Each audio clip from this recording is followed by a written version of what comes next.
We are talking The Hatred, a 2017 Nazi-infused haunted house movie. This one written and directed by Michael G. Kehoe.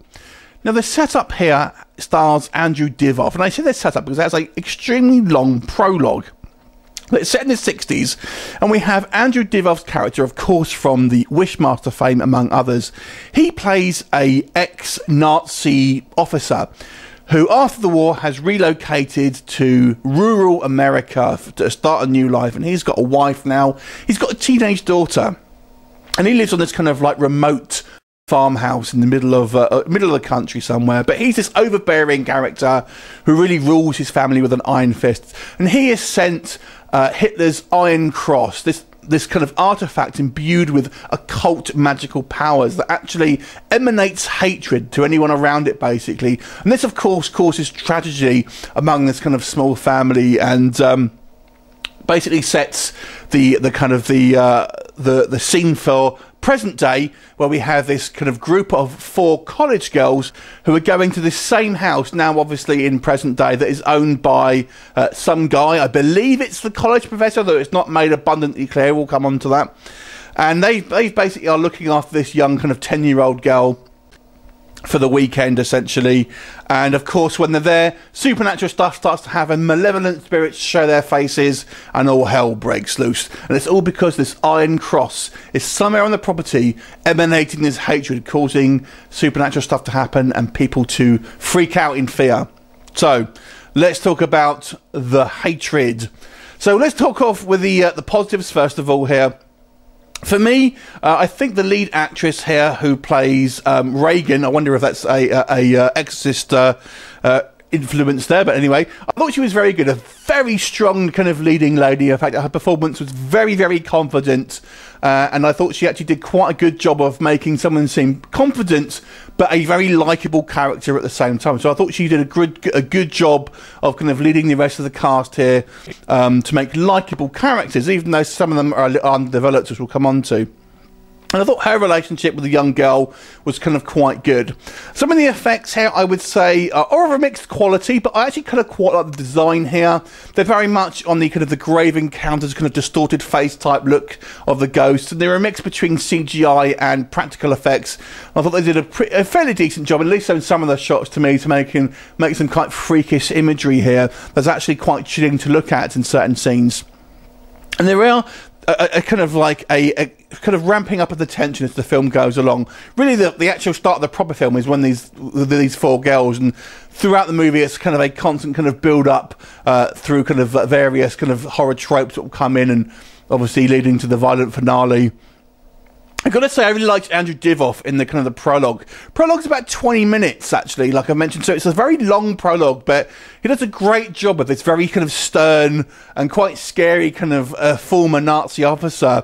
And I was actually quite intrigued with his story and his kind of family, and was a little disappointed when I realised that wasn't actually the film that we were looking at. And I think the kind of the way that they've infused, obviously, the Nazi kind of occult paraphernalia with obviously a ghost story makes it obviously for somewhat chilling, obviously, because we know obviously how the atrocities that were committed obviously back in the obviously World War II and stuff. So it makes it for a quite a chilling background, and quite an intriguing one based on obviously historic history and kind of historical influences there. So I thought that was all very good. But what doesn't work with this movie, firstly, I would say the setup of the kind of the modern era stuff I found a little confusing about the relationships between all our characters. I mean, we have these 4 college friends. I wasn't quite sure about their relationship with the guy who owns the house in kind of modern era. I think he was the college professor, but I don't know why he was letting 4 college girls kind of in the house to look after their young daughter, and they've got to be really close for in my opinion, for that to happen. And there's an odd line where the girl says, the young girl says it's her first night in this house, and how long have they been there, and why are they leaving essentially these 4 girls in to look after this little girl on the first night in her house? Seemed a little odd to me. And did they know about the history of this house? There's all these things that to me weren't answered and was a little bit convoluted. I feel maybe it would have been better to shorten the intro a little bit and have a little bit better setup in regards to the status quo of this kind of a modern era stuff. I'm guessing it's because they wanted to have Andrew Divoff a little bit more screen time, but didn't have a lot of shooting time. So they wanted to keep the kind of the sets and the kind of the costuming all the same, so they could knock it out pretty quick, but have Andrew Divoff's screen time to be more than just a cameo. So that was I found a little bit confusing. The movie does fall into some very kind of like typical horror tropes that we've seen in a bunch of particularly kind of direct-to-video movies. Obviously the jump scares, the kind of the CGI ghosts. What really bothered me maybe was the lack of concern for the essentially the other characters. When we have essentially our final girl, she doesn't really seem to be that bothered that her friends seem to have either been killed or just missing. In fact, I don't even think she it's actually seen on screen that she actually sees the fate of all of her friends, to be honest. And I've got to say, when we were introduced to the characters, we have obviously our lead female character. The rest of them may as well have had cannon fodder written across their forehead because they're so obviously less developed than our kind of central character. The CGI ghosts are a mixed bag. Whilst I don't think the CGI is terrible, I do feel it kind of looks obviously CGI, and I would say this movie kind of and finishes on a bit of a whimper rather than a bang. Ultimately, this really is unfortunately falls down on the fact that it's just a kind of a tried and tested formula.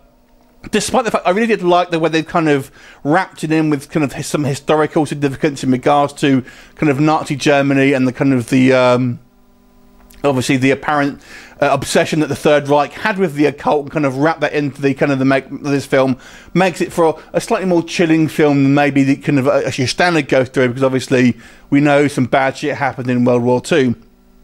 But this film was ultimately forgettable. It had some good points in it. I kind of liked the main character. The effects I thought were quite imaginative. I liked Divoff, and I thought the Nazi stuff was all pretty interesting, but it just falls apart on maybe some of the storytelling here, and just falling back on typical horror cliches, and not really trying to push itself outside of its boundaries, essentially. But overall, I think you would probably be entertained at least watching it once if you are a horror fan. So I'll give it a 6 out of 10. Have you seen it? What do you think of it? Leave me comments, and I'll look forward to seeing you next time. Bye for now.